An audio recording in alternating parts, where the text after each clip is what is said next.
un enfant, une petite fille au teint blanc comme la neige, rose comme le sang et aux cheveux noirs comme le bois de ma fenêtre. Peu de temps après, son vœu fut exaucé.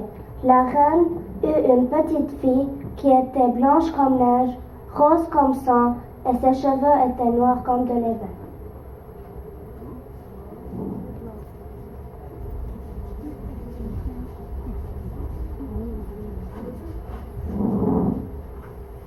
Comme tu es belle, mon enfant, je t'appellerai Blanche-Neige. Ah, ma tête! Emma! Emma! Oui, madame. Un verre d'eau, s'il te plaît. Madame, vous êtes pâle. Vous êtes fatiguée. J'ai un malaise. Je te confie ma petite fille. Prends soin d'elle. Mais la reine mourut quelque temps plus tard. Au bout d'une année, le roi épousa une autre femme. Elle était très belle, mais surtout fière et orgueilleuse. Elle ne pouvait souffrir que quelqu'un la surpassât en beauté. Tous les soirs, elle allait dans sa chambre pour consulter son miroir magique.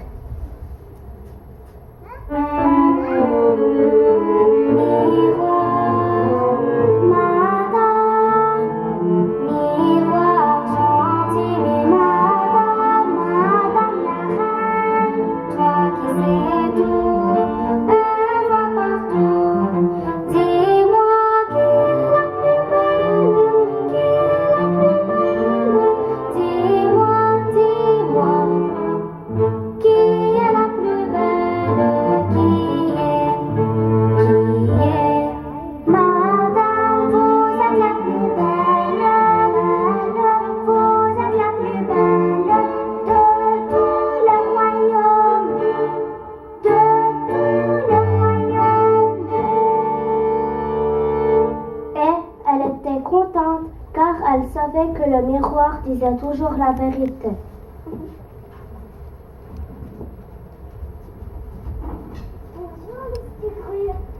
Je te hais! Blanche-Neige, cependant, grandissait en beauté. Quand elle eut atteint ses 17 ans, elle était déjà plus jolie que le jour et plus resplendissante que le soleil.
un jour où la reine, en interrogeant le miroir, eut une réponse inattendue.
Une grande colère.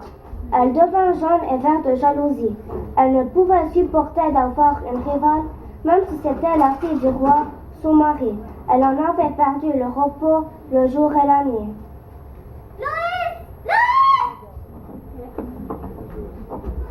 Le plus pour vous, madame. Prends Blanche-Neige, emmène-la dans la forêt.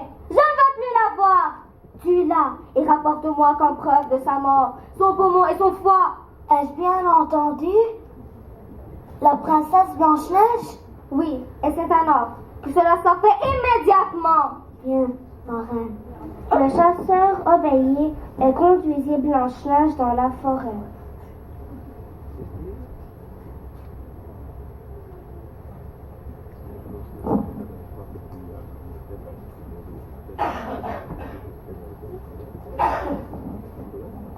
Pourquoi m'avez-vous emmené aussi loin du château? Ce bois est sombre et inquiétant. C'est que je bois. Oh, cher chasseur, je vous en supplie, laissez-moi la vie. C'est un ordre de la reine, votre belle-mère. Je partirai dans la forêt et ne rentrerai plus jamais au château. Sauve-toi, pauvre enfant, et ne reviens plus. Le chasseur avait eu pitié de la jeune femme. Il tua un chevreuil, prit ses poumons et son foie, et les apporta à la reine comme preuve de la mort de Blanche-Neige.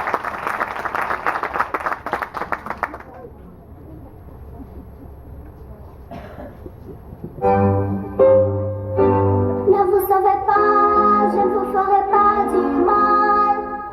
Je suis vraiment désolée. Je ne vous